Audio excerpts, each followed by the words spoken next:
Are on. Good evening. My name is Mark. This is First Friday's Narrowway Bible Church study. And we're going to kind of jump right in because I got a lot of material to cover. Paul said in 1 Corinthians 3:2, he says, I give you milk to drink, not solid food, for you were not ready to receive it. Indeed, even now, you are not able. Now, while I believe everybody is ready for solid food here and more, I'm going to give you a little bit of both tonight. And one of the things is I realize foundation is important. And for the solid food and in fact gourmet food, we have Mike and Kenny. It's kind of like they're like the Texas Roadhouse of the Bible study. They give you a little bit more. I'm here to just build some foundation and maybe give you a few points that you might not have come through in some of the teachings that you've listened to or some of the things that you've read. So, in a boxing match, the first punch you always learn is a jab, right? And that wins most of the boxing matches. That's a foundational, it's a real simple punch. And it's a foundation, and it's used. All the greatest boxers all had it. Now, why I'm bringing that up is when you talk about a lot of the men in the Bible, especially what they call the mighty men, they were all faith-based, right? Their main punch, you might say, their jab was faith. They all used faith in a lot of ways. By faith, Noah. By faith, Abel. By faith, now I'm stuck. By faith, Noah, Abel, David. Enoch. Let's just say Enoch, thank you. Samson, all these men of the Bible, their foundation was faith. So, here's a foundational verse, and on that verse resides a lot of clarity and a variety of a question. Jesus said, I am the way, the truth, and the life. No one comes to the Father but through me. Now, this one verse, and watch what it gives you. He is telling you here that He is the only way to salvation. Divine truth and eternal life. I am the way. Jesus is the path to God. It's not just a guide. It's a path. He not only guides you, it's a path that you follow. So, and the difference between Him just being a guide is, what about when there's times when you go to talk to God and you pray and there's an empty ceiling, right? I mean, He doesn't always answer you right away. When you follow Jesus, a lot of times, you're following, it's like in the ocean. I used this before. It says, a slave to the compass masters the seas. All others sail close to the shore. Well, you always have that compass, and you can sail wherever you want out there. It's a path that's wide, but it's narrow. We follow Christ, but there always isn't a direct path. And what I'm saying is there always isn't a direct line you're following. Sometimes that path that you're following, it starts out a little wider and it narrows, and you don't go to the left and the right. But it's not just following Jesus. Jesus sets a path because sometimes He's not right in front of you. We all look for Jesus all the time, but sometimes He's not right there. Like when you pray and there's an empty ceiling. So, the foundation that we have, His truth is just not in speech, but it's a physical manifestation of truth. Like, we just don't listen to the truth and that's all we hear. It's a manifestation for us. It's actually our life. We see truth. We don't just hear it, we see it. And what we do, we look around and I say, okay, I can tell there's truth out there. You don't always just hear it. You feel it and you see it, right? When we look out at the world, that's how I look. I see things out there and I go, well, that's truth. When you look to the mountains, we know that's God, right? We know when we look out and we see creation, we see the mountains, we see the rivers, we see all those things. We know it's God. We know that's truth right there. So, Jesus, in a world of confusion and chaos, he gave you the key to every question. He said, I am the life. Through him is life, no other. Complete from the beginning to end. No one comes to the Father except through me. The key, the Father is here, and the way to get to him and to get to heaven. So, what I'm going to go through tonight is some foundational things, some tools that we have given to help you find your path with God, and ways to use tools and gifts that God gives us in a way that's going to benefit us.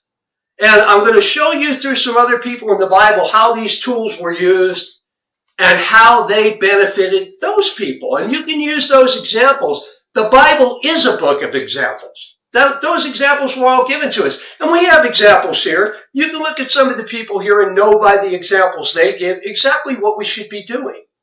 Right? Isn't that what we're all here? We have fellowship as a tool. So you look at your fellows. Throughout the years, Mike has been a great mentor to me. When I've gotten off course, I can call Mike. I call Mike and, I talk to God, of course, but then when I have a problem and I'm not getting an answer, I've called Mike throughout the years. That fellowship has kept me on track a lot of times.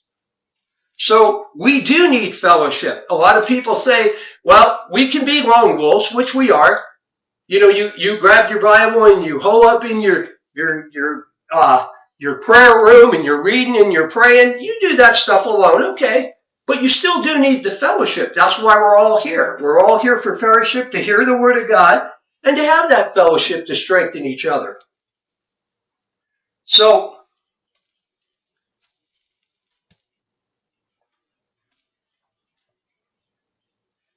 Psalms 116 says, I love the Lord because he hears my voice and my supplications, because he has inclined his ear to me. God is waiting for you to talk to him. Jeremiah 33:3 says, call to me and I will answer you, and I will tell you about great and mighty things which you did not know. So, when does he tell you? I don't know. But he does say he tells you. James 1:5 says, but if any of you lacks wisdom, let him ask God, who gives generously and without reproach, and it will be given to him. Now, this verse, if you lack wisdom and you ask God, the first thing here that's important out of anything here is just the simple fact that you asked God. You inquired of God. At that point, you have, as Mike has told me before, you've already won once you've inquired of God, sincerely inquired of God. You have already won. Proverbs 4:5 says, acquire wisdom, acquire understanding. Do not forget, nor turn away from the words of my mouth. Do not forsake her, and she will guard you. Love her, and she will watch over you. So, once again, we're going to inquire of God. He's going to tell you what to inquire of now, what you should put in your prayer. You should ask for those things, and God's going to give them to you, and those are going to strengthen you. That prayer that you're going to give, it can give you wisdom. Wisdom can open your eyes. Look at the blind leading the blind, just go into a ditch. If you don't open your eyes, open your heart, and open your ears to the Lord, you will crash. The blind leading the blind goes into a ditch. And that's simply, and you see it out there in the world all the time. Look at all these people that follow all these false prophets and pastors. Where do they end up? Well, we know where they end up. It doesn't take a whole lot to see who these false teachers are and what they do, and where does their congregation end up? We know where that is. The Bible tells you plainly about false teachers and what's going to happen. Look, they're going to burn. All of them are. They're up there telling lies. They're up there making things up to their congregation, and it's not a good thing. And it's not going to end good for them. Now, so prayer can keep direction, stop doubts, praise God, and help others. These are just one of the tools that we got from God is prayer. Prayer is a gift and a tool. It's a gift because it's communication to God. But it's also a duty and a command. 1 Samuel 12:23 says, "Moreover, as for me, far be it from me that I should sin against the Lord by ceasing to pray for you. But I will instruct you in the good and right way."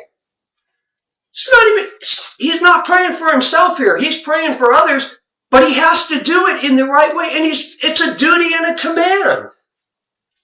People don't think of that you are actually not just asked to pray, you're commanded to pray. And a lot of times you're going to be commanded by God or asked by God to pray for people that you know. So here God not only gives the gift, but commands you to use it. Luke 11:2 says, "And when he said, when you pray." When, not if, when. We waste a lot of time in life. I myself waste far too much time. But when you pray, not if, that's a command to pray. Now, when should I pray? Always. 1 Thessalonians 5:17 says to pray without ceasing. That pretty much puts it all in a nutshell. He's told you a lot of what to pray for already. He's told you who to pray for, and now he's telling you to pray without ceasing. You should have enough time to get it done in a day, right? If you pray without ceasing, your whole day is nothing but prayer. Now, then you wouldn't have to be commanded to pray. If you're constantly praying, you wouldn't need the command.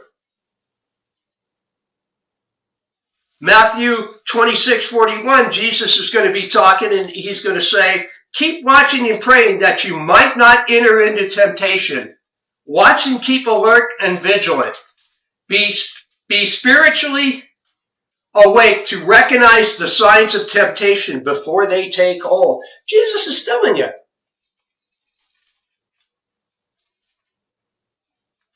Praying. Watching identifies danger. Praying provides the strength to resist it. Human willpower is not enough and requires God's assistance to overcome battles.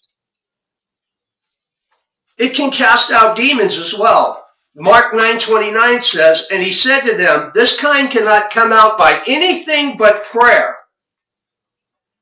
Wow. Now we're talking about casting out demons through prayer, and the only way they can come out.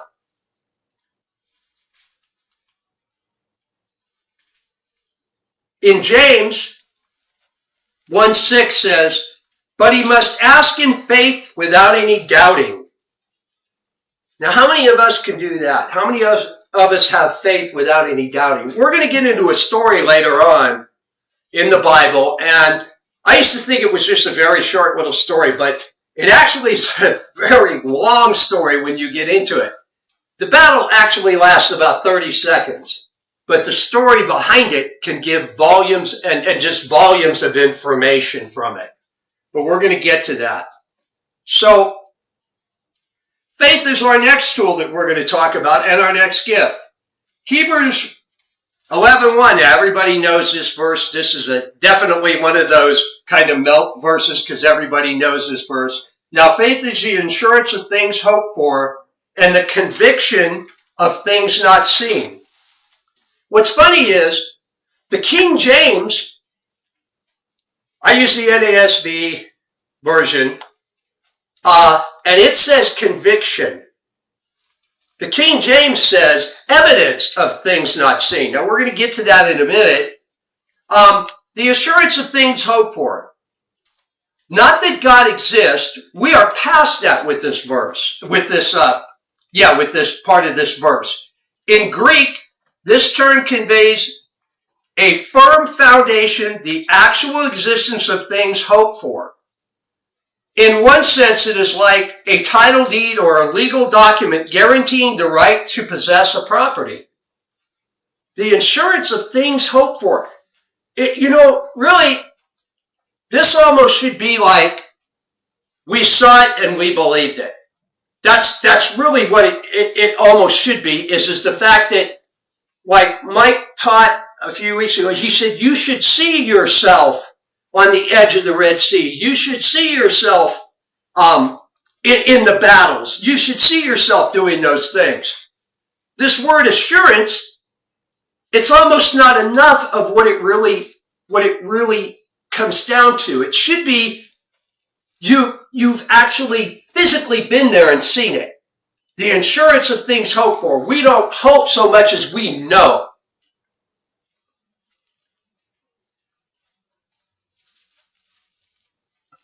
That is, the insurance is a guarantee from God. The insurance things hoped for is a conviction that already takes precedent here and now of what we hope for and what God has promised in the future. Ownership of things hoped for and promised in the future is a reality to us. It's a reality. The same as Keeney's got on a green shirt. Terry's got on a Raider hat. And I got glasses on. It's a reality. We're not looking around going, it might be there. We know it's there.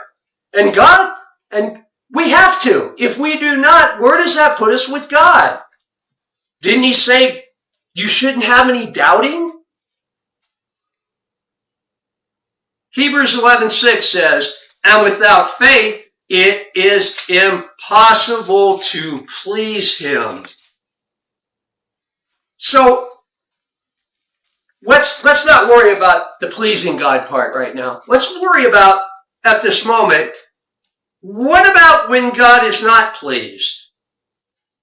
Well, bad things can happen. Floods, fire, and brimstone.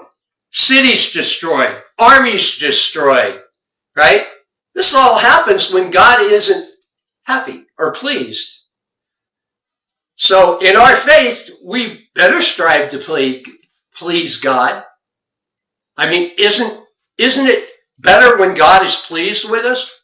Obviously, for all the rest of these people that all these things had happened, at one time God wasn't pleased, and one man and 7 others made it out of that was it. One man and 7 others out of the whole world made it. Because God wasn't pleased.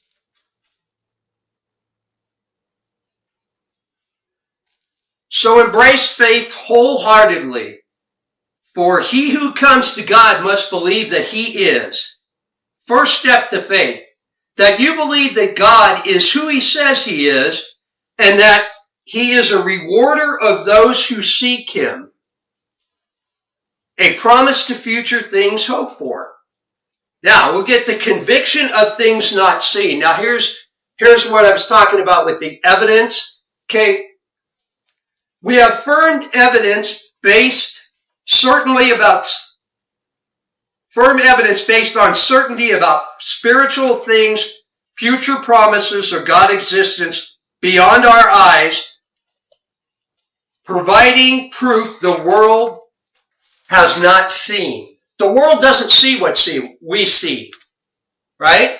They're blind out there going in a ditch, right? That's what we talked about a little earlier, is the blind leading the blind. False pastors leading actually a false congregation in the wrong direction. We have to go in the direction of the evidence and the conviction. Now, here's going to be the difference. Okay, so in the King James, they use the word evidence, not conviction. Why? Well, evidence leads you in a direction to cause conviction. It is not conviction. Evidence can lead you in the wrong direction. How many times have you heard about them following evidence? They say, and the police are following the evidence, and the next thing you know, they got the wrong guy in handcuffs. How many times has that happened? That's because the evidence, they followed it and they went in the wrong direction. That evidence didn't lead you to that conviction. Faith is based on evidence leading to conviction. Belief is the foundation, but faith is the completion of that. A completion of that belief through actions. Faith without works is dead. By faith, Enoch was taken up. By the Bible, he never performed miracles. He never built an ark or parted a sea. His faith was not demonstrated by miracle acts, right? His faith was based on his walk with God. Enoch, simply as the Bible states, unless we go outside. Now, I haven't read all the book of Enoch. I don't know what he did in there, but the Bible states that Enoch simply walked with God for 365 years and was taken. No miracles, but he was a man of faith. He demonstrated his faith by his walk with God. It wasn't in strengths or achievements, just his relationship with God. His attribute was the closeness of his walk with God. Faith is not just the big things that happen for making mountains move, although faith does produce miracles. Its greatest purpose is not for that. It is simply to draw closer to God and to keep us there. Faith is not just about power, it's about proximity. How close are you with God? Remember, Lord, Lord, you guys did all these miracles and things and everything, but you didn't know him. You weren't close to God. Being close to God through faith, Enoch simply walked with God all his life.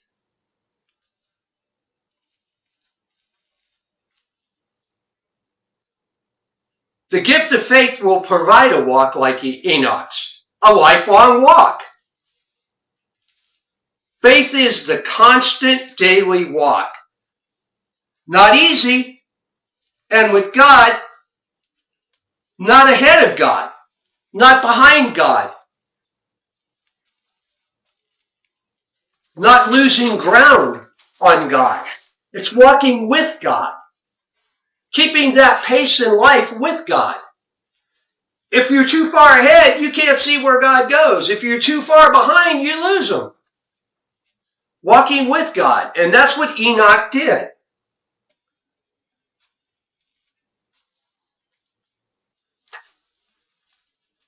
When you're hiking, you can't let things slow your pace, right? If you let all these things slow your pace, all of a sudden you're way behind everybody else who you're going with. The spiritual walk can be slowed by fear, by doubt, distraction, by circumstances. All the things that happen that are not of God, I just named. Circumstances, doubt, these are all things that aren't of God, right? Fear is a big one. We're going to get to fear in a little bit. Fear is up there too. And God knew this and prepared you. In James 1:3, he says, knowing that the testing of your faith produces endurance. Endurance. Noah built an ark, and it probably took him anywhere from, there's different things, probably 75 years, maybe a little less, maybe a little more, but let's just use 75 years. Paul traveled at least 10,000, if not 15,000 miles on his mission. Endurance. Enoch walked with God 365 years. And let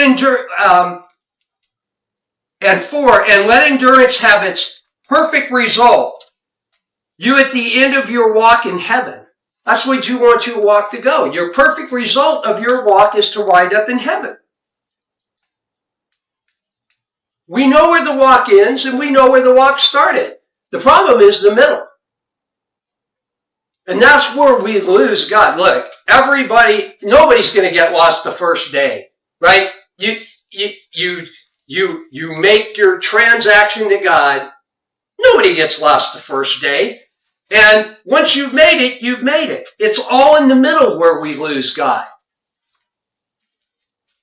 So let's talk about Noah for a minute.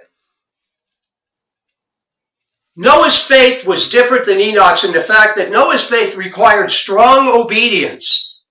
Hebrews 11:7 says, by faith Noah being warned by God about things not yet seen, in reverence prepared an ark for the salvation of his household, by which he condemned the world and became an heir of the righteousness which is according to faith.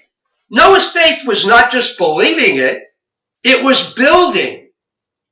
Noah's faith was action. And a long time of it. Noah was a preacher of righteousness before he ever started building the ark, right? The Bible says he was a preacher of righteousness. Well, how many years? And if you think about it, if Noah was the only believer, because it does say, you and you alone have been found righteous in my sight. So, if Noah was the only one, he was preaching to a bunch of people who basically, like today, weren't listening. Imagine how tough that is for a long time. Probably 400 years Noah preached and then another 75 to build the ark or close to that. So Noah spent a long time. James 2:14, it says, we use it, my brethren, if someone says he has faith, but he has no works. Well, can that faith save them? The answer is, in Noah's case, is no. Only action upon his faith can save him. Let's just say Noah had faith and says, nah, I'm not going to build the ark. How long do you think it's going to go before God just said, I'll flood everybody? Not long.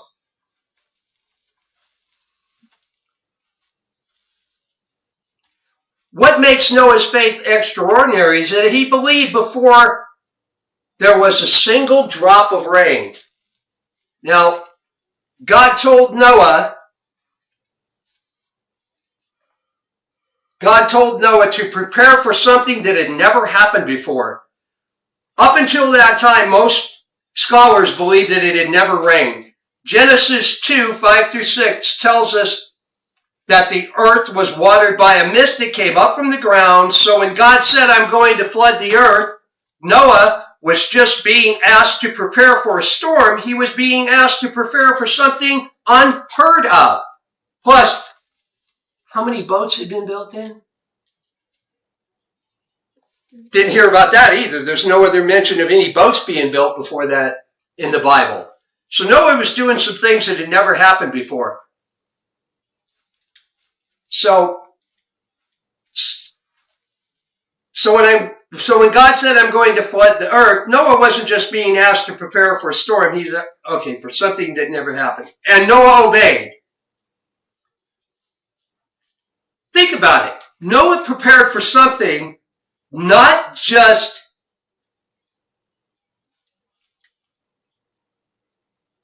but no one else had ever seen before either.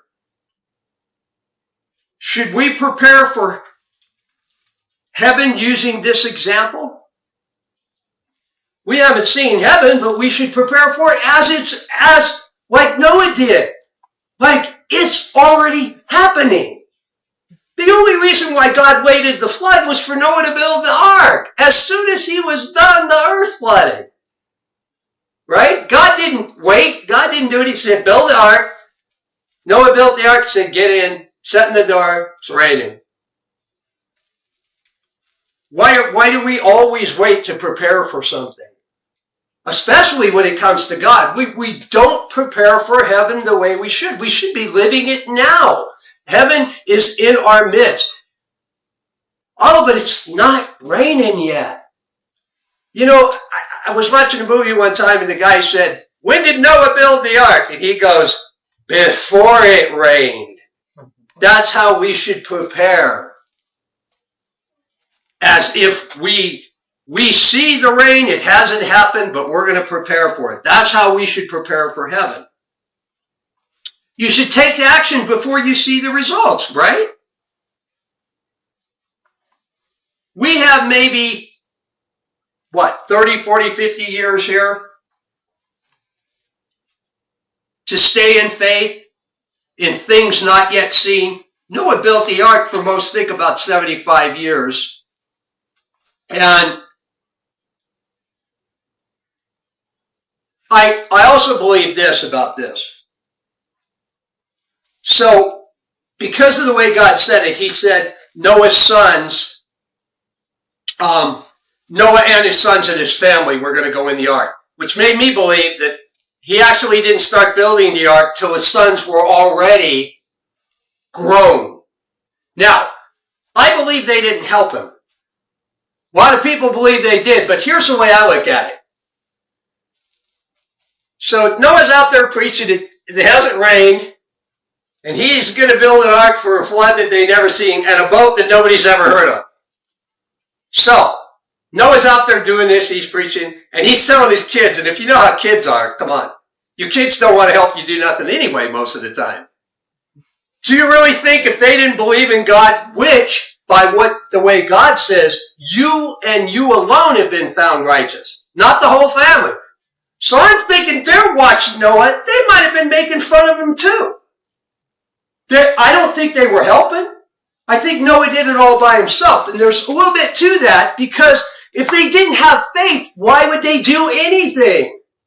Look at the world out there. If you go tell them about God, if those people don't develop faith, what are they going to do for God? Try to get somebody, go out there, take some narrow way cards. Try this one day and go up to somebody, an atheist, and tell them, look, I want you to take these cards and go to give them to every door so you can spread the word about God. Do you really think the atheist is going to do it?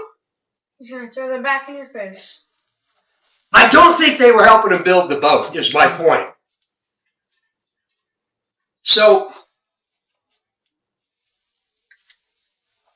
let's just talk about the volume of that project. You know how big the ark was, right? It was about 450 feet by 75 by 45. If you took pieces of lumber 25 feet by 1 feet, you would need approximately 2,538 pieces of wood. Depending if you had 6-inch wide pieces, 1 piece. Okay, so if you got 2 pieces of wood like that out of the trees, the top of the trees that they're talking about are not these big, they're not redwood trees, right? So Noah's going to cut 1,269 trees. You know how much pitch he's going to need? Take a guess. Does anybody guess? How much pitch do you think he would need? 500 gallons. Not even close.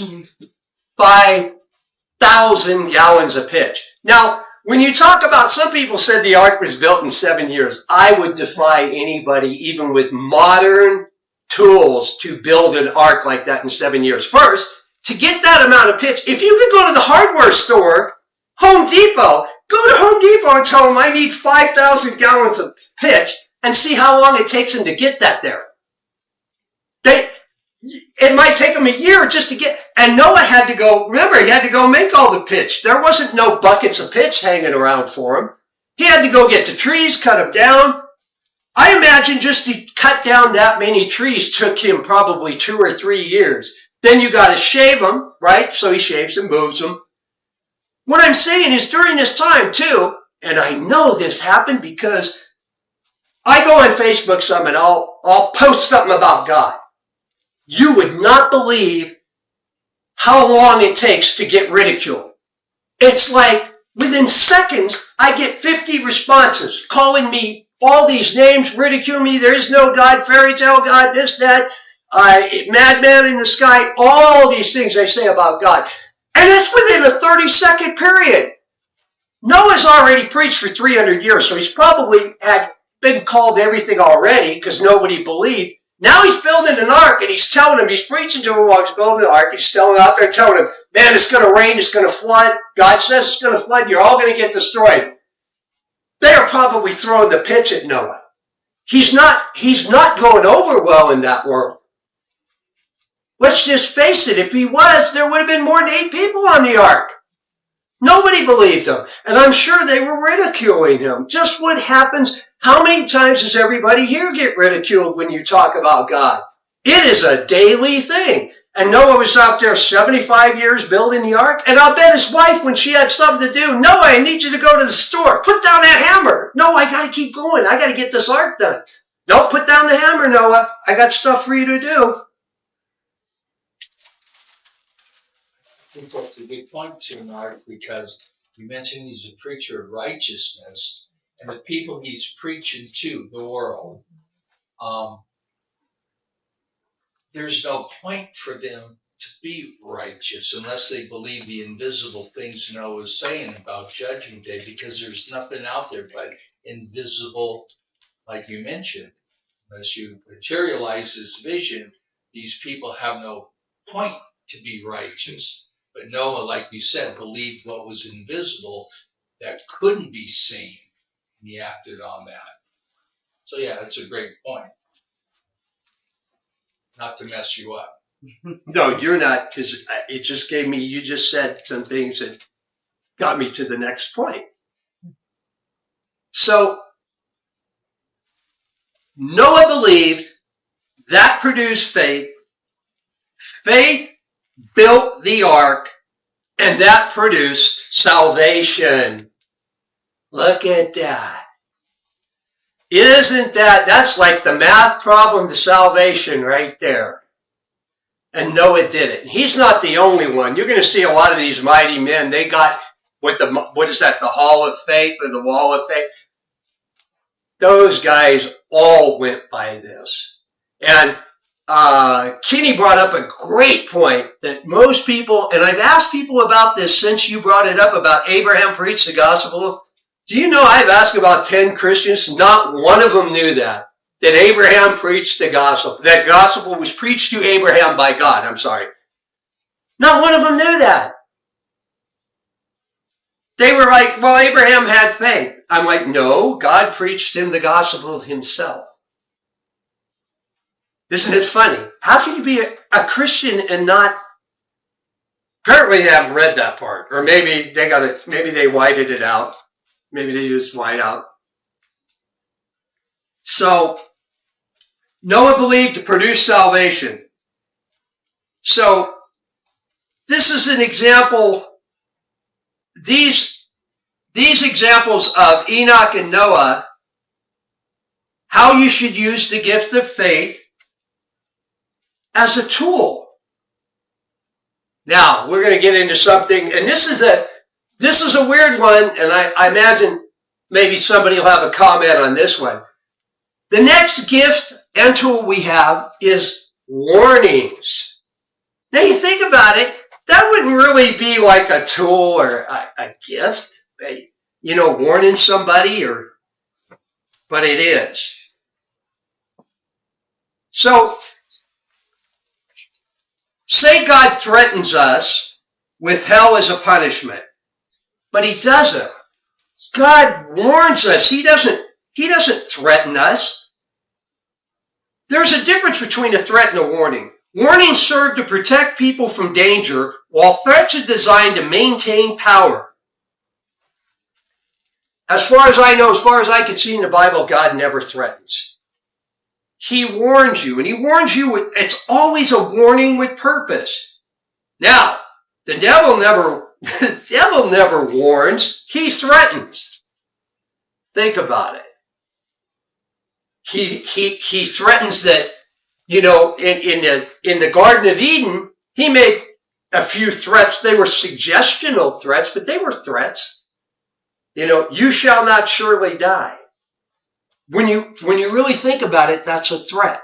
Think about it. It's a threat. He was going to use his power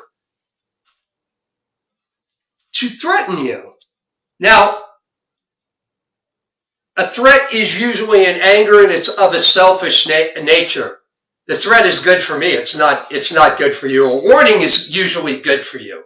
But let's say, for example, have you ever heard a weatherman say there's a threat of rain in the air, right? But then they'll say there's a flood warning. There's a big difference between the two. There's a threat. A little threat of rain, that means it might not rain. But when they say there's a flood warning, it's going to flood. There's a big difference. God does not threaten you. So, a warning from God is God's love and desire to spare people from suffering. Romans, for the wages of sin is death. Sorry, I didn't write down the verse number. But the free gift of God is eternal life in Jesus Christ our Lord. There's a warning. For the wages of sin is death. That's not a threat. That's a warning. And then he gives you the other side, which is the reward of getting past that threat. And we'll get into some things about rewards here in a minute. Matthew 16:26 says, for what it profits a man if he gains the whole world and forfeits his soul. Jesus isn't threatening here. He is warning about the dangers of the world, not just mammon, but your deeds. Watch. Or what would a man give in exchange for his soul? Well, how about his life? Would a man give his life in exchange for his soul? Now, we've already been over faith is what we don't see, but it's a reality for us. So we know it's a reality that you need to save your soul. So what would you give for it?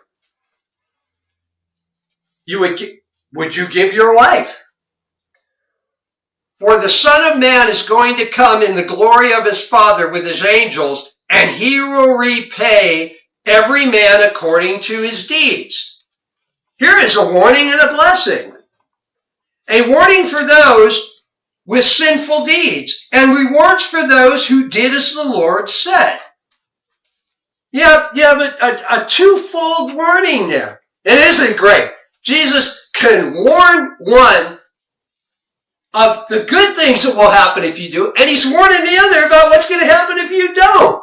All in one, and in a verse, and you can look at that. A lot of people would look at that and say, well, yeah, he says this, but every man according to his deeds. Well, what does that mean? That's faith based on works only. And no, what he's telling you is you've got to believe in me, and you have to produce after that. You have to have faith, and that faith has to produce works, and you're going to get rewarded according to that. So, love thy neighbor as yourself. There's another warning. There's things that happen if you don't do this. It's a warning, it's a command, and it's a warning at the same time. It's also a tool. The parable of the Good Samaritan, also another one. He told those, what did he say? The ones that walked by were what? They were going to be in trouble. The one that did, he says, you're the one that did the right thing. The other ones didn't. That's a warning to you. When you read that as a warning. Do not walk by that man. Christ gave you these warnings of not to do he gave you these warnings of what to do as well as not what to do. Where is the first warning of the Bible? Anybody know where the first warning of the Bible is? Genesis. Correct. The Lord commanded the man, saying, from any tree of the garden you may freely eat, but from the tree of the knowledge of good and evil you shall not eat, for in the day that you eat from it, you will surely die. And guess what? They died. Now, that was not a threat. He didn't threaten them. If he would threaten him, he'd stay away from that tree. No, he just calmly told them what was going to happen. And it happened. That warning was a tool for them. They could have used that in a completely different thing. They could have done what God said and there would have been no mess. No mess. They would have been fine in paradise forever. But they did not accept the warning.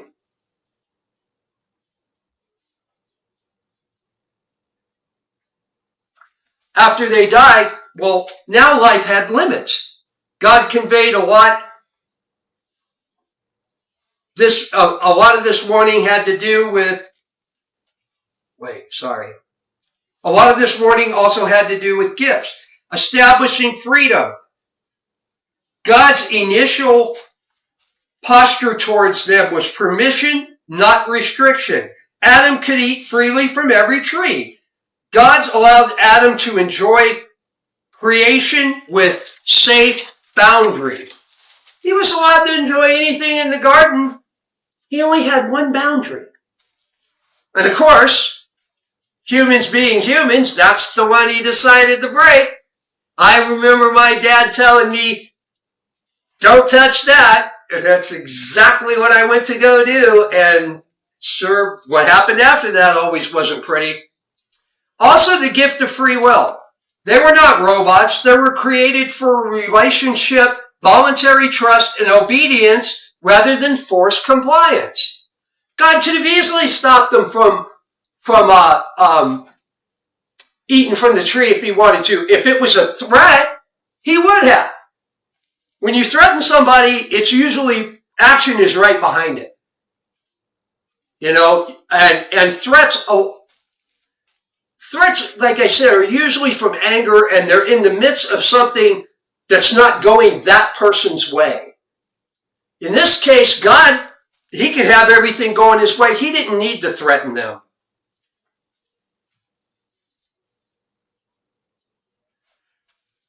And so there was some moral issues here too. God alone had the right to define good and evil. No gut feelings, or I think this is right. God defines good and evil, not our gut feelings about, hey, I think this is right or I think this is wrong. God defines those things. The obedience, not to control us, but to help us flourish in life. Following God's word protects us from harm. Spiritual harm too. This first warning has many gifts and tools for us. Luke 13, I tell you, no, but unless you repent, you will all likewise perish. There's a warning and a consequence.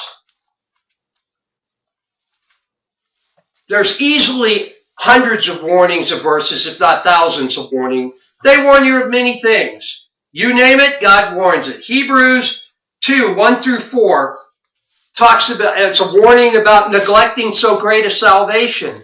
Hebrews 3, 7 through 4, Hebrews 3, 7 through 4:13, warning against a hard heart and failure to enter God's rest due to unbelief. Hebrews 10, 26 through 31.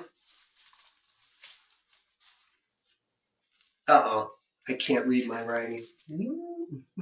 Is willful sin. Warnings about willful sin is Hebrews 10, 26 through 31. Pride, Proverbs 16, 18. Pride goes before destruction.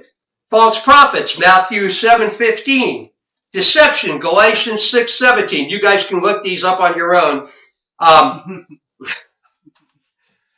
Is about deception. There's just some to look at. There's many others. These warnings will save you. That's what they were designed for. God didn't just warn you. First of all, God issued these warnings not because once saved, always saved. It's true. He was warning you because these things that he's telling you are going to keep you from getting thrown into the lake of fire. They're not just idle warnings. He's not saying them because, hey, I got nothing to do today. I'm going to make up some warnings for these guys. No. He's making them up because he wants you to know what you're supposed to do. And if you don't do it, this is what is going to happen. There is no ambiguity. And it's not a threat. God did all this in a calm way. He sent Jesus' warnings. He's not screaming them or grabbing somebody by the neck. He's just out there preaching, and he warned you, and people looked at him and said, "No, what are you saying?" Half the people, and they do it to this day. People will read them, and they look at him, and they go, "It's not really a warning. You know, we're all once saved, always saved. We're all happy. We go to church. We're having a lot of fun there. We had a lot of fun, and then I walked out and did 10 things that I was warned about." And then God's just up there going, "No, that's not what he's doing." He's looking at him and going, "You broke 10 things. It's in the book now. And when you get here, I'm going to read the book to you. And you're going to have a lot of problems then. Do what God says." That's simply why he said it. He didn't say it so you wouldn't do it. It's not an idle conversation he's having. Another type of tool and a gift is the command, do not fear. Do not be afraid, or fear not. It's one of the most frequent commands in the Bible. Now, some people say it's used about 365 times, one for each day of the year. I found through my research it's about 339 times, so that doesn't go over that he put in one for each day of the year. But these were not just used by God. They're used by angels and leaders. Genesis 15:1, God tells Abraham, "Do not fear, Abraham. I am a shield to you. Your reward shall be great." Do not fear. Now, why would God say that? Why would God not want you to fear? Because fear brings doubt, and what does doubt do to faith?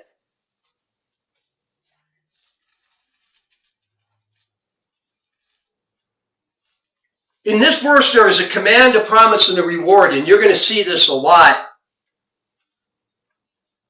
It says, do not fear, because I will protect and reward your faith in my word. God, in that verse, he gives you a command. He says, Abraham, do not fear. He gives you a promise. I am a shield to you. And then there's your reward. Your reward will be great. A command, a promise, and a reward. Look for this. Now, on the other side of this coin, which I'm not going to get into, but I'm going to tell you, there's command, there's disobedience, and then there's punishment. You can pick which one you want. He gives you a command, you have disobedience, there's a punishment.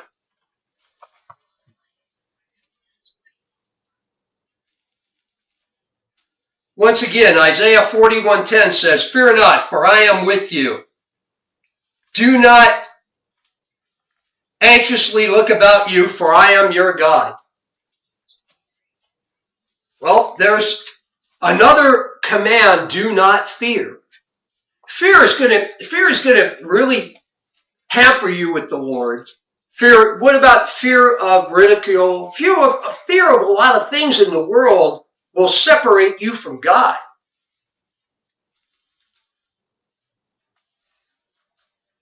God even commands no fear and then a promise. I am with you. I am your God. Reward. I will strengthen you surely, and I will help you. Surely I will uphold you with my righteous right hand. This is still Isaiah 41:10. Behold, all those who are angered at you will be shamed and dishonored. Those who contend with you will be as nothing and will perish. You will seek those who quarrel with you, but will not find them. Those who war with you will be nothing and non-existent. What a promise from God there. He's telling you, don't fear, because I'm going to take care of it. What is it? Resist the devil and he will flee from you. Well, why does he flee? You resist, but it's not just you, because it says the devil will shred you like wheat, right? Isn't that what it says? The devil will shred you like wheat, like sift you like wheat. You stand no chance by yourself, but with God behind you, look what happens. God gave a command to his servant, then a promise, and then the reward. Your enemies will what? Be as a footstool. They're not going to do well against you if you do what God commands. Joshua 1:9. I love this verse. Have I not commanded you? Be strong and courageous. Do not tremble or be dismayed, for the Lord God is with you wherever you go. Wherever you go, God is with you. Once again, a command. Be strong and courageous. Do not tremble or be dismayed. Do not tremble. Do not fear. Do not worry.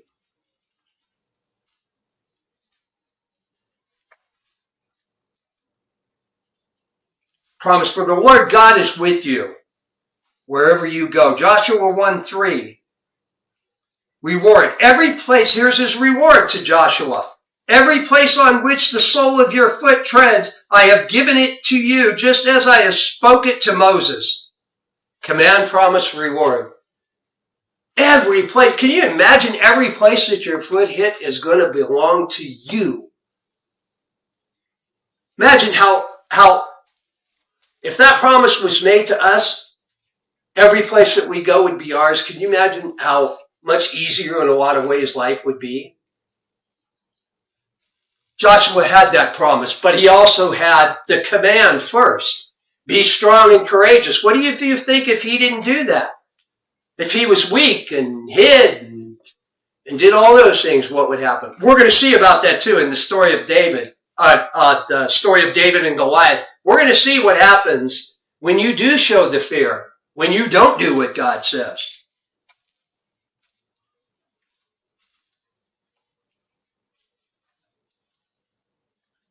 And we're going to get to King David right now. This is for you, Kenny. And we're going to start out, and I wrote it down in the King James Version because I kind of like the way it says it in the King James Version. The actual wording is the same. They just use a little bit. It's kind of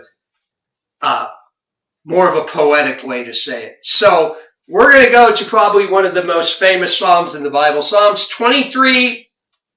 We're going to start in verse 4. And this is the parts that I like.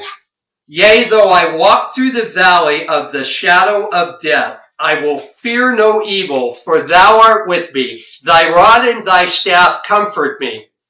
Thou preparest a table before me in the presence of my enemies.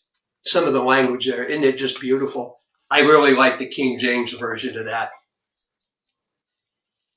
David says, I will fear no evil because the good shepherd, if you go back a few verses, I'm not going to go back up there, he says, but the Lord is my shepherd. He says the good shepherd was with me and leading him. And it's through the valley of death, not in,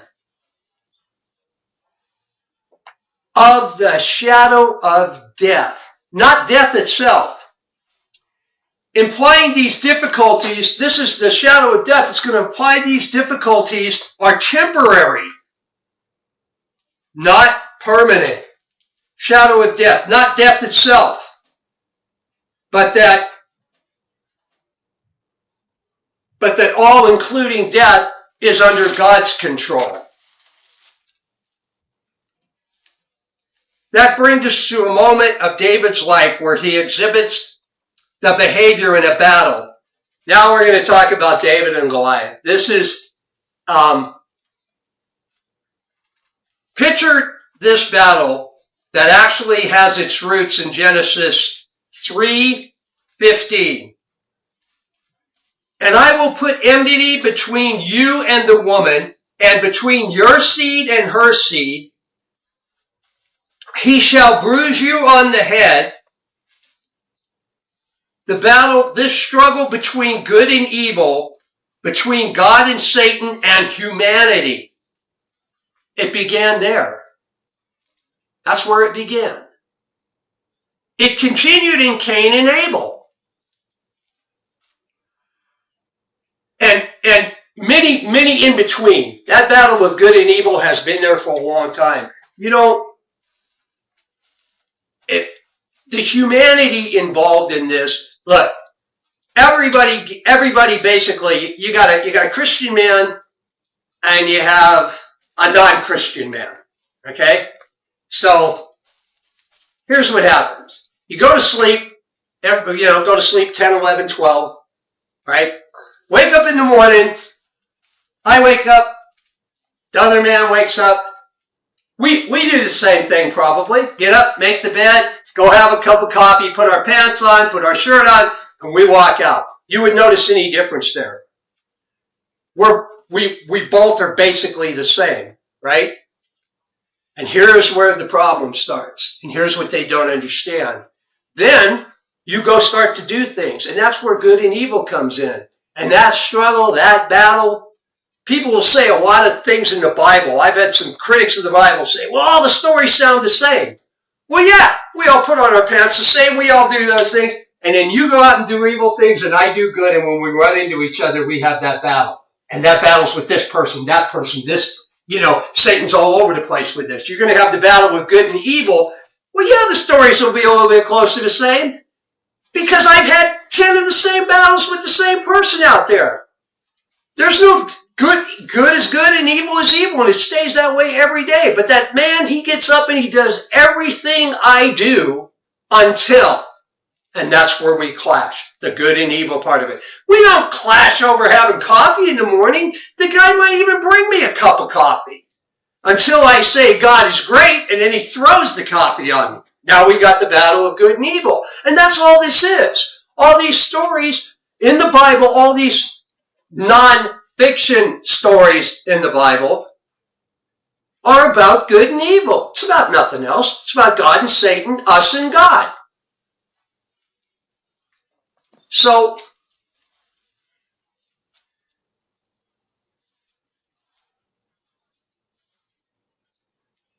it continued in Cain and Abel and Exodus and many in between. Now you get to Goliath.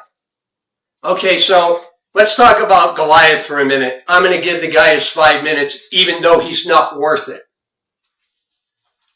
Goliath was a goon. Okay, that's what he was. He was a goon. Anybody know what a goon is? From hockey? Anybody ever watch hockey? Trump's administration. Well, so Goliath was a goon. Anybody that watched hockey knows that a goon is a guy who fights. That's all he does. He's not really a hockey player. He doesn't score no goals. He doesn't do it. He goes out there and he fights, and that's what he's there for. He's not there to get a most valuable player trophy. He's not that for anybody. He just goes on the ice to fight. No real skills, but he can and will fight. And he's good at that. That's his skill.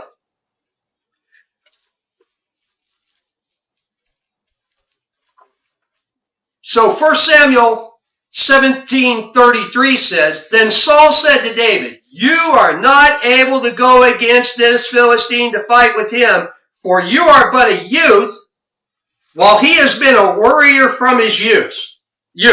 So there you go. Experience goes to Goliath. I'll give you an example of who Goliath was in stature. In 1980, I'm going to use a hockey thing. The USA, most of you weren't alive here, but the USA beat the mighty Soviet Union in a hockey game. It was called the Miracle on Ice. The Soviets had won 43 games in a row and hadn't been scored on in 6 years. They beat the NFL NHL All-Stars about 3 months before the Olympic Games began. They beat them 6-0. This was our best that we could have. Now we're going to put the college kids out there.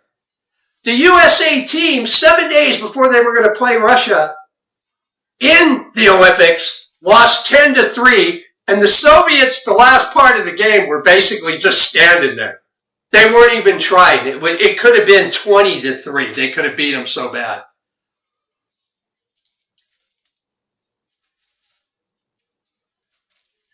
This is what one of the commentators said about that Miracle on Ice game. And this is the point. He said this was the biggest upset at any time since David and Goliath.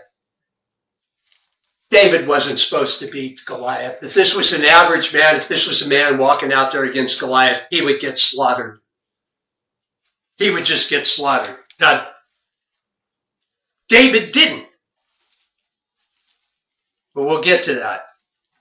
So Goliath, by what it says in the Bible, I know there's different things that say how big Goliath was.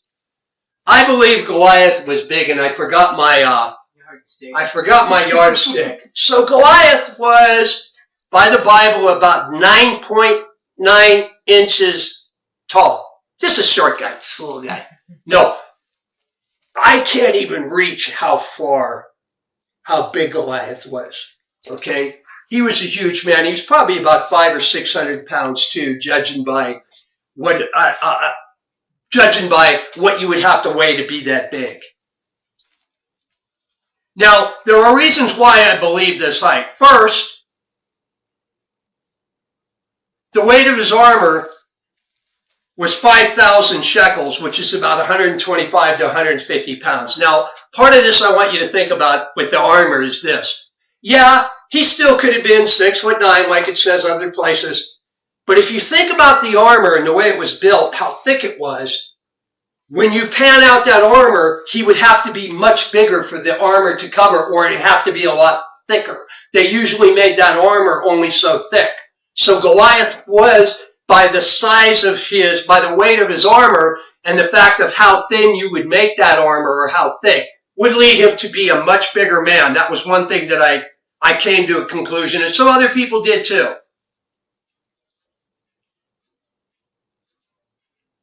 For them to carry that armor, a 6'9" man to carry 150 pounds in a battle, maybe having to run, maybe having to move, and all those things, doesn't make sense. For a bigger man, it would be much easier. You would have to be of a giant strength to weld that armor.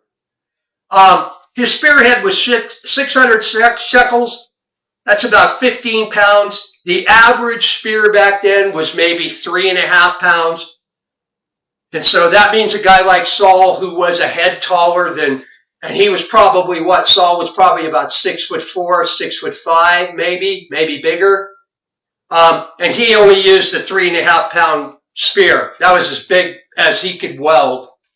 So when you think about it, Goliath probably would have been a much bigger man.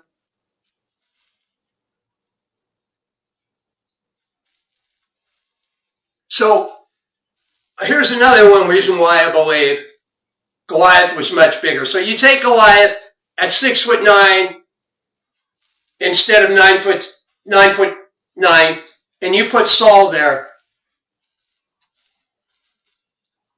Saul is looking at Goliath's head. He's standing right there. And now, a couple of things about Saul here in a second, but it really wouldn't have been that terrifying for Saul to look at Goliath if he was only 6'9". He'd look at him and say, that's a big man, but I'm a big man too. So that's why I lead me to believe that Saul was bigger. I mean, that Goliath was much bigger. Also, Saul probably, I'm not going to say he wouldn't be afraid, because it wound up he was, but I believe it's because Goliath was 9'9", because it says about Saul was a highly effective and successful warrior. 1 Samuel 14:17 says, also when Saul had the kingdom over Israel, he fought against all his enemies on every side, against Moab, the son of, I can't read my writing, Ammon, and Edom, the kings of Zoab, not Zoab, Zobah, and the Philistines. And whenever he turned,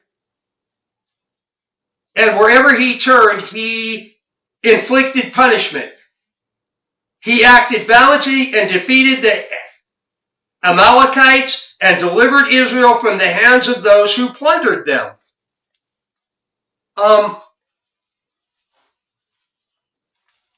Saul's problem was not that he was not a good warrior. Saul's problem was he disobeyed God. That was Saul's problem. It wasn't the fact he couldn't fight. He won battles and was a very good military commander. And apparently by that verse says that he was effective as a warrior. So if Goliath was the same size as him, why wouldn't he? He had slain many warriors before. Why didn't he go out? I believe it was because Goliath was much bigger. Also, the battle against Goliath had to be unwinnable. Kind of like the worldwide flood. If you had a little flood in a puddle, and just a little lake overflowed, right? How's that going to show any of God's power? How's that going to accomplish the purpose? Moses had to have, when he went to Egypt, Pharaoh had to be an adversary that Moses could not take on by himself.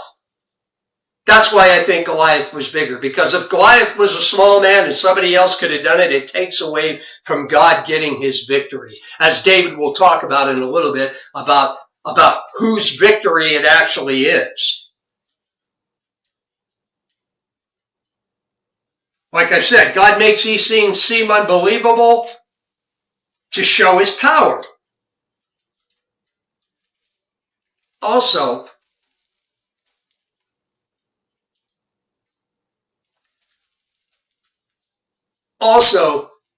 so when the idiots go, the thems out there go, oh, Goliath couldn't have been 9 foot tall. That's unbelievable. And God responds, and we respond with 1 Corinthians 3:19. For the wisdom of this world is foolishness before God. Your logic, you want to say he couldn't have been 9'9"? You're a fool.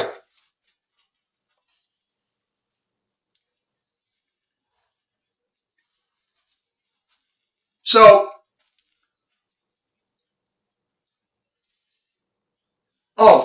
Goliath, as I said about the Russian hockey team, Goliath was most likely undefeated in battle because he was still alive. You go in those battles, if you get defeated, they kill you.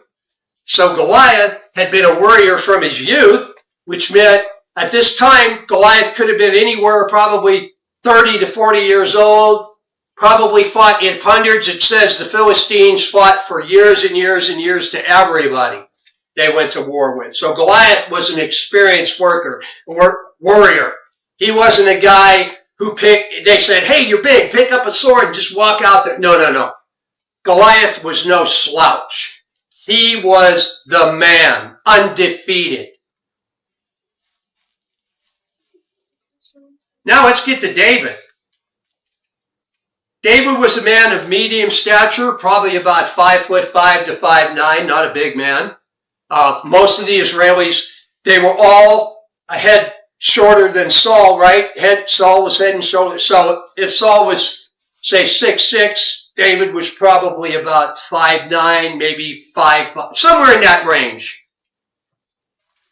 And he was also young. He was 15 to 19 years old at the time, which meant his military experience probably wasn't vast, if any. God is setting up this battle to be, hey, this little small guy with no experience, no military, against this thing, this goon, this evil, just warrior who had crushed everybody.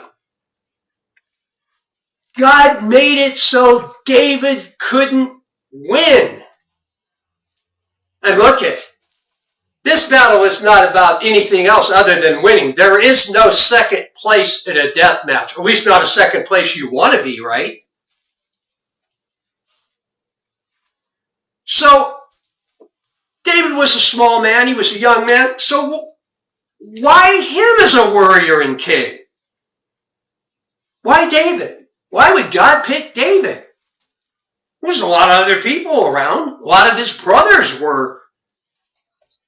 Acts 13:22 says, after he had removed him, he raised up David to be their king, concerning who he also testified and said, I have found David the son of Jesse, a man after my own heart, who will do all my will.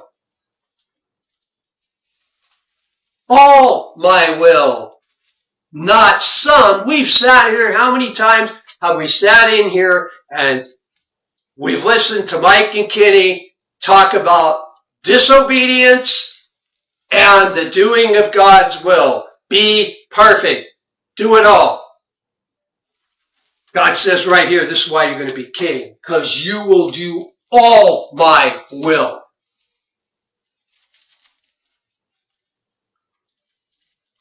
David also had faith over fear. God knew this and prepared David as he had Noah, Moses, and Abraham. David was not a shepherd by mistake. His task of being a shepherd developed a caring and protective heart to be able to shepherd the people of Israel. Let's do a little comparison to Noah. Noah worked for many years on the ark. This prepared him to be on the ark for the many months at sea. Same thing for Moses. He left Egypt, crossed the desert for many years. Philo and Josephus described the crossing of the desert after fleeing Egypt as harsh and demanding, and God preparing Moses for his next task. Well, David's time alone as a shepherd would do the same thing. David was up there by himself, and God was preparing him. And I'll tell you some of the ways that he prepared him here in a minute. Both Noah, Moses, and David had huge undertakings, seemingly impossible tasks without God. Faith over fear. 1 Samuel 37. And David said to the Lord, who delivered me from the paw of the... David said the Lord, who delivered me from the paw of the lion and the paw of the bear. He will deliver me from the hand of the Philistine. God had prepared David as king the same as Moses. Moses grew up in Pharaoh's court and David in Saul's court. Remember, David used to go with the harp and he'd be there watching Saul, watching what he was doing as king and learning. He was prepared. David was a shepherd alone. Moses was a shepherd and alone in the desert. Both knew God was with them. Well, why not David's brothers? God looked at all of them.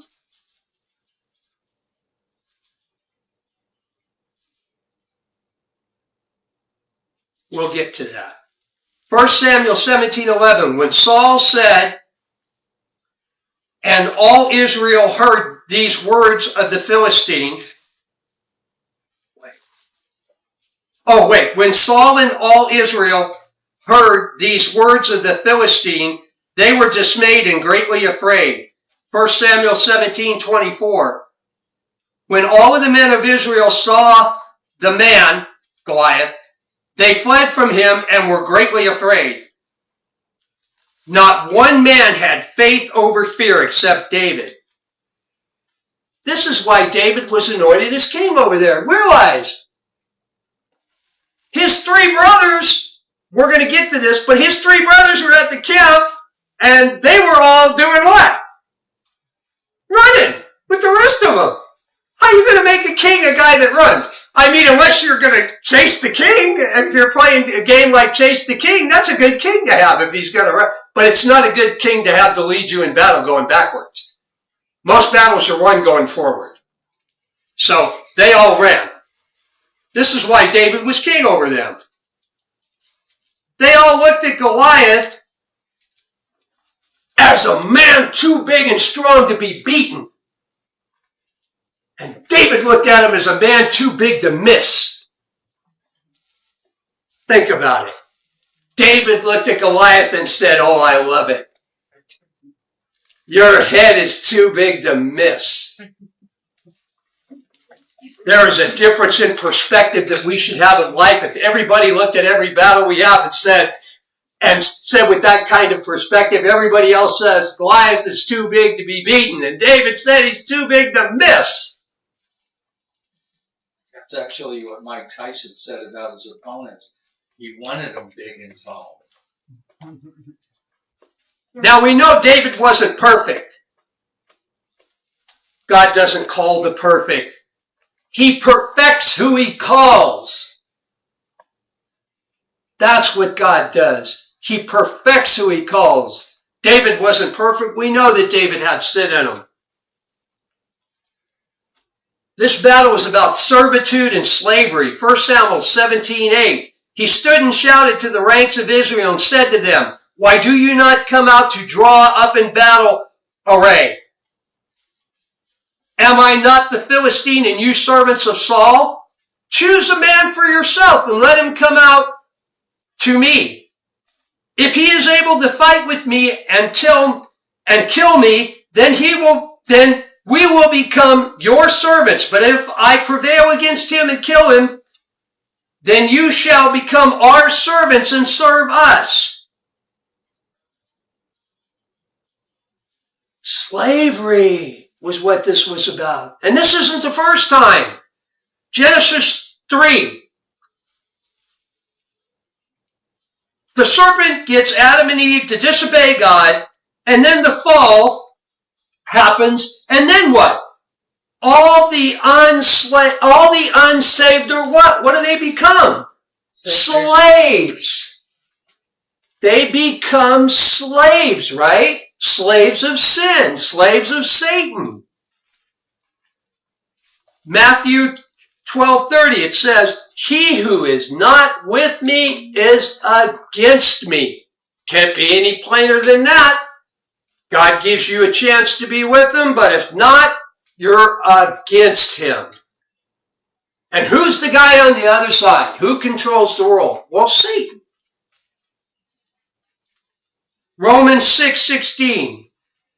Do you not know that when you are present yourselves to someone as slaves for obedience, you are slaves of the one whom you obey, either of sin resulting in death or of obedience resulting in righteousness? There it is. Goliath wants them to be servants. If he wins, you are slaves. Not the first time, Exodus. The people were again in slavery. Then Moses, through God, delivers them. Now the process starts again. Satan again has his strong man, Goliath. Where else is he going to have another strong man? The Antichrist? The Antichrist is a strong man, and what is he going to do to the world? He's going to enslave it again. He claims to be God, gets them all going his way.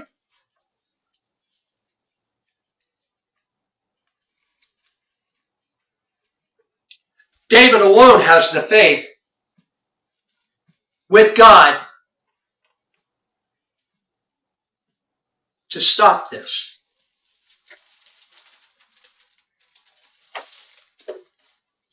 Ephesians 6:10. This is going to describe David to the T. Finally, be strong in the Lord and the strength of his might. David is going to make it clear that his strength comes through God, relies on God, and God is going to win this battle. David has faith. And that faith is going to give him his might. David is chastised for his brothers for even being there. Remember this? David says he will fight, and Saul says, in Samuel 19:33, you are not able to go against this Philistine. I could see him pointing his finger at him. You are not able to go against this Philistine. 1 Samuel 17:39, David girded his sword over his armor and tried to walk, for he had not tested them.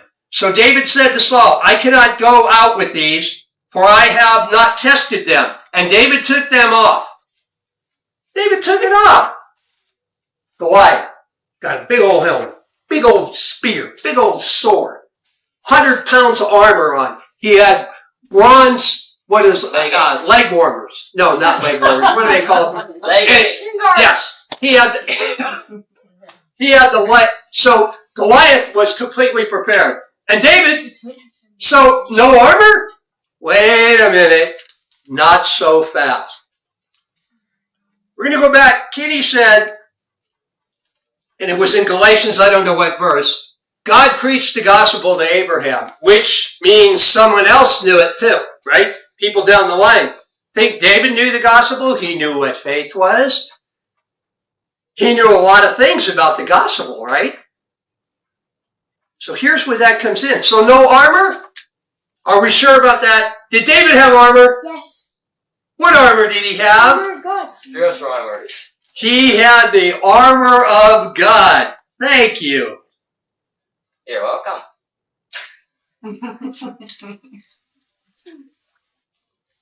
Therefore, take up the full armor of God, that you will be able to resist in the evil day, and having done everything to stand firm.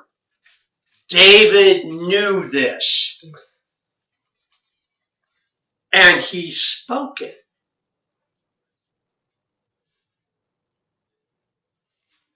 David told the Philistine that God was going to fight this battle and that God would win the battle. David said, you're nothing. You can beat me, but you ain't going to beat God.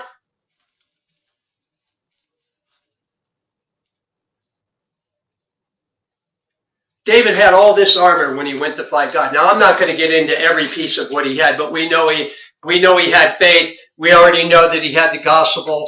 We already know that he had this, that his salvation, that David was saved. We already know he had the word of God. He had the sword of the Spirit. We know David had these things. We know David knew truth.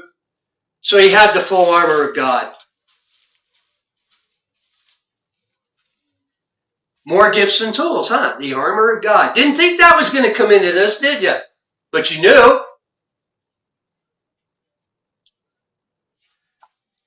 1 Samuel 17:40. He took his stick in his hand and chose for himself 5 smooth stones from the brook and put them in his pouch.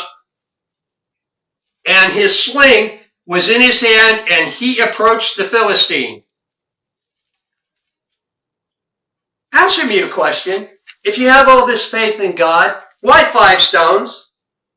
Why did David have 5 stones? Anybody know? Why did David have 5 stones? Just in case. Back up. David already said, well, David didn't say, but David knew he wasn't going to miss. He already told him, the Philistine, before it happened, he said, God's going to defeat you. I will kill you and I will chop your head off. He already told him that. So why 5 stones? I'm going to tell you why. Goliath had 3 brothers and an armor bearer. And David said, I'm going to kill Goliath and they're going to come try to kill me. And I'm going to be ready. 1 stone for each of you. He didn't need 5 stones. He needed 1. He bought the other 3 to kill the brothers if they came after him and the armor bearer. But they didn't. And the reason why they didn't is because after David killed them, they all ran. The Philistines fled. Even Goliath's brothers. That's why he had 5 stones. I don't like these people to say he had 5 stones because he didn't know what he was doing. He was going to miss. No. He wasn't going to miss. Just. Wow. That is very interesting. That's the accuracy.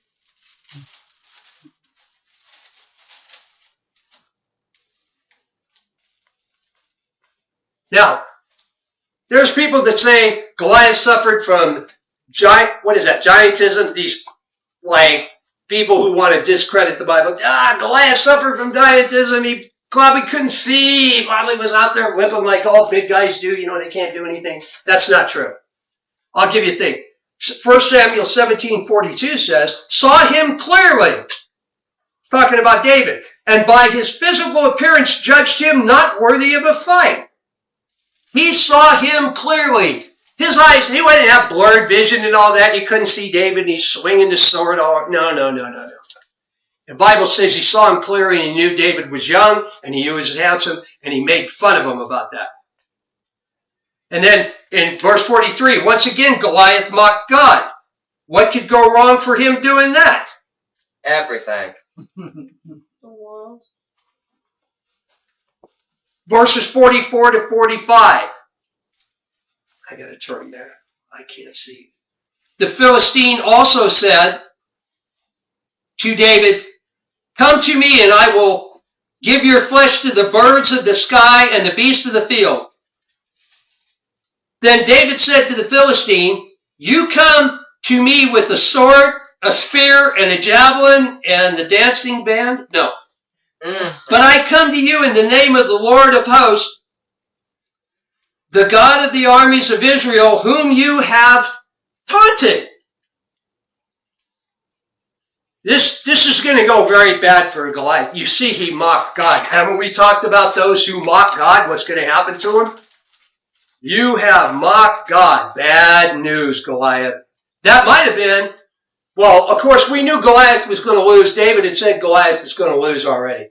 But mocking God just makes it worse. So now,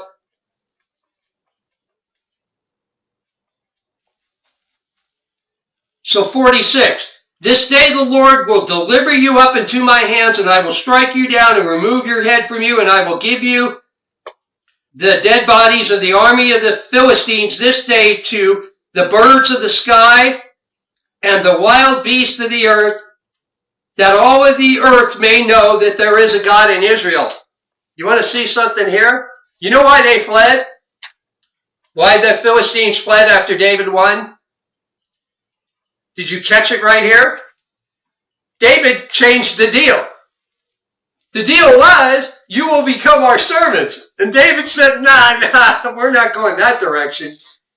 You mock God, and God's going to make you pay for it. So you guys are going to die out here. You're not going to become our servants. He's telling them right there.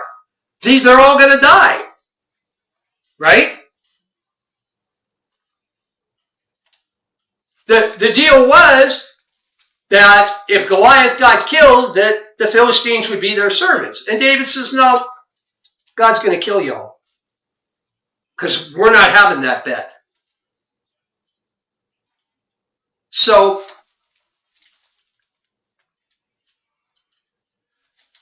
verse 48.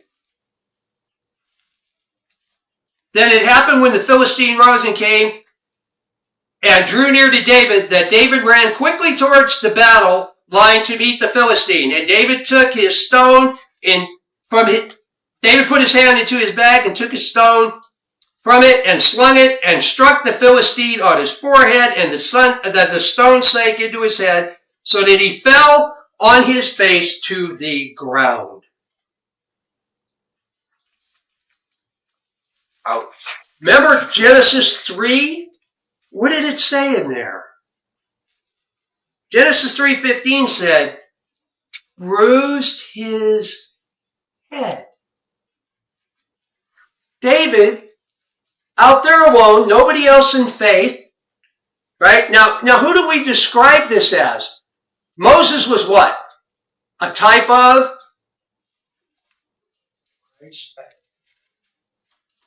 David. Takes the stone and sinks into his head. Bruise his head. Once again, Satan Superman from the serpent from the Garden of Eden.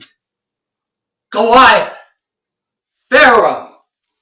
You notice the trend? You're going to have the Antichrist. You're going to have these were guys that that God orchestrated it, but he used Satan to prop these guys up to come after who?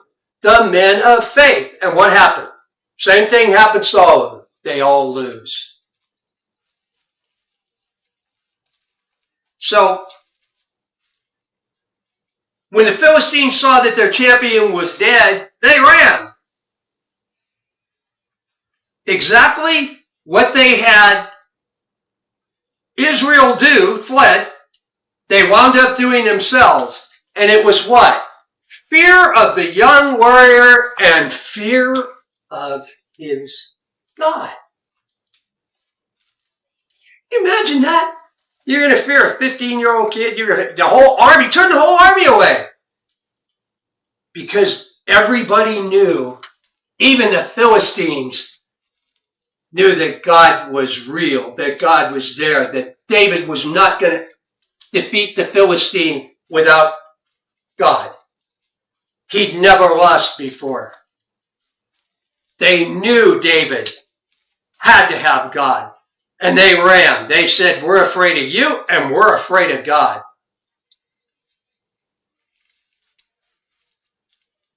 Matthew 10:28 says, do not fear those who kill the body, but are unable to kill the soul, but rather fear him who is able to destroy both soul and body in hell.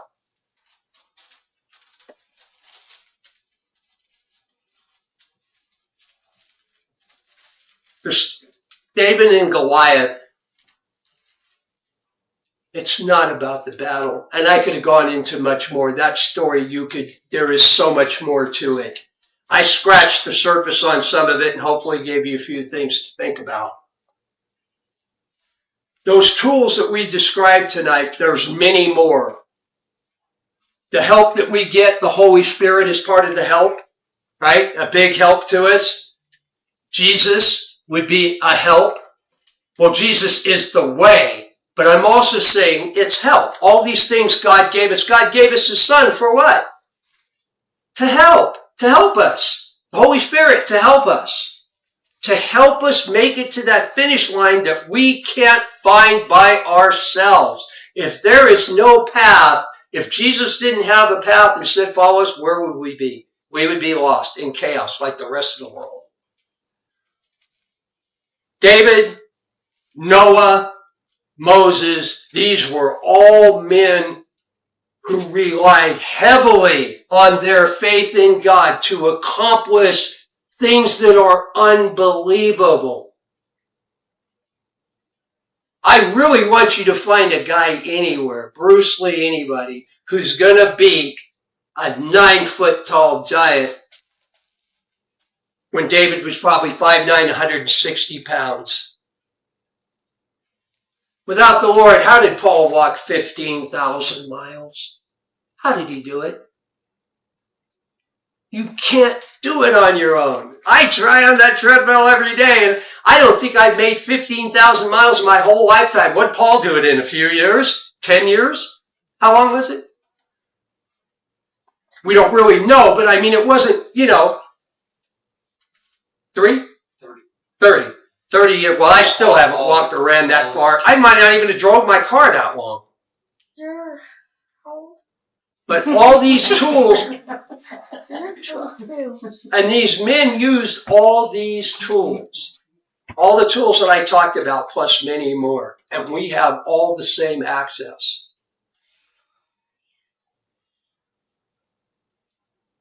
That's all I have.